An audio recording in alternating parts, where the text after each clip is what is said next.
What's going on, you guys? It's Doug from Saturday Morning Cartoons, and with the success of James Gunn's Superman movie, I think it's only right that we're back with another fan cast. We've done some heroes, we've done some villains, we did some sidekicks, but I think it's time that we go into a couple of randos, a couple of obscure characters. Now, if you haven't seen Superman, spoiler alert, hang on a second.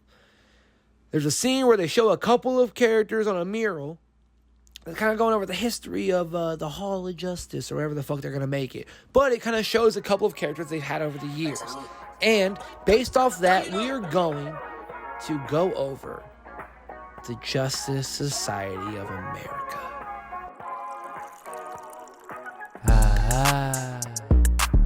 Now, I know what you're thinking.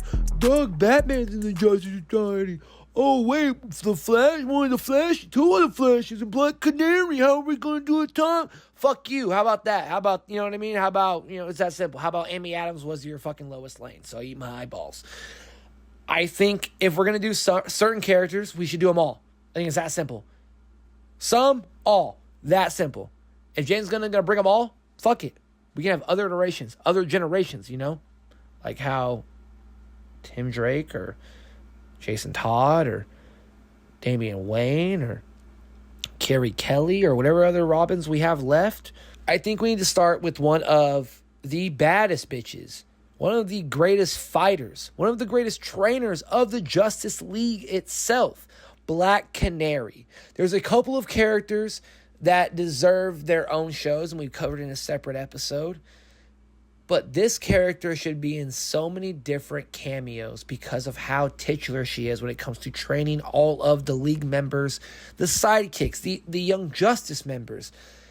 Black Canary is important, damn it, and I'm tired of pretending like she's not. And I think there are two actresses that could be Black Canary right now. I think we can go with Teresa Palmer, who was number 6 in the I Am Number 4 movie, or we go Amanda Seyfried, who was Karen in Mean Girls, or she was Mark Wahlberg's love interest in Ted 2. I think both of those actresses would do a home run of a damn job as Black Canary. Her love interest with Oliver Queen, I think she couldn't do a terrible job. I don't think that she could do a bad job. I think it's nothing but great from both of those actresses. And I think we need Black Canary in this universe. I think it's finally time we have the understanding of Black Canary as one of the greatest hand-to-hand combat fighters in the DC universe.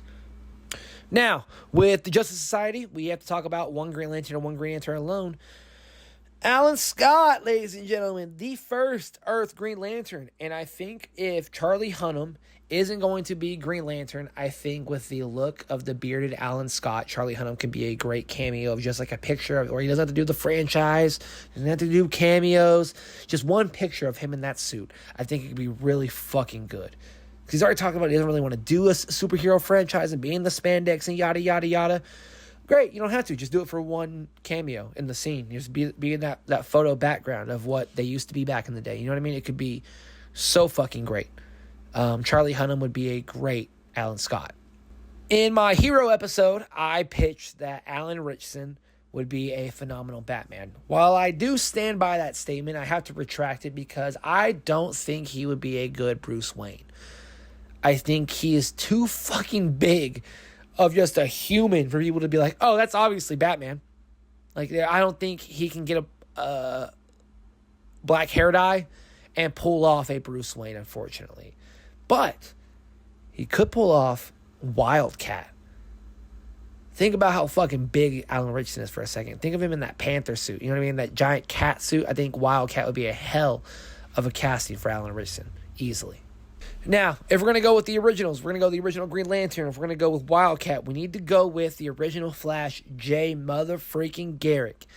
And I think there's one old man that can just pull it off the correct, suave, and charismatic way, and I think it needs to be Dennis Quaid. His role in The Rookie, his role in literally anything would be perfect footage to send in to just make him Dennis Quaid, Jay Garrick. Like, I don't see why not. His response with Impulse, with Wally, with with Barry Allen's Flash, I think Dennis Quaid could give the right amount of emotional turmoil that Jay Garrick brings to the table. I talked about this in another episode with Vixen, and I'm not going to get into the whole shebang of what it needs, but Tiana Taylor is the actress, is the woman for this role. 100%. You can even get her singing, and it's like, it couldn't be a more perfect casting to have Tiana Taylor play Vixen. Truly. It'd be so fucking good. Now, ladies and gentlemen, if you have any other fan casts you want me to go over, please drop them in the comments. I have been Doug for Saturday Morning Cartoons. If you have not seen it, go ahead and check out James Gunn's Superman movie in theaters now. So beautiful. Please be safe, drink plenty of water, be kind to one another, because that's punk rock. Be safe, guys.